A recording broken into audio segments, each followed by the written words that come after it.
Hello guys, আসসালামু আলাইকুম। আশা করি সবাই ভালো আছেন। তো দেখতেই পাচ্ছেন আমরা গাড়িতে আছি, পিক আপে। তো আমরা মাওয়া যাচ্ছি, অনেক মজা করছি, অনেক বাতাস। এই বাতাসে ঘোরাটার যে কি মজা, এটা আপনারা বুঝতে পারবেন না যে পিক আপে যে বন্ধু মাওয়া না যাবে।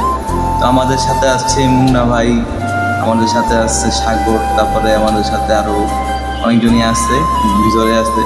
তো অনেক এনজয় করতেছে, অনেক মজা লাগতেছে। সাথে আমাদের সাথে একটা পিচ্ছি আছে, পিচ্ছির অনেক কিউট পারছেন কত আমরা হাসি খুশি, অনেক ভালো লাগতেছে।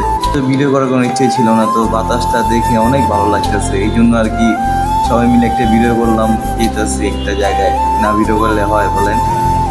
তো গাইস, আপনারা ভিডিওটা দেখতে থাকেন। তো ভালো লাগলে কমেন্ট করবেন, শেয়ার করবেন, লাইক করবেন। আল্লাহ হাফেজ।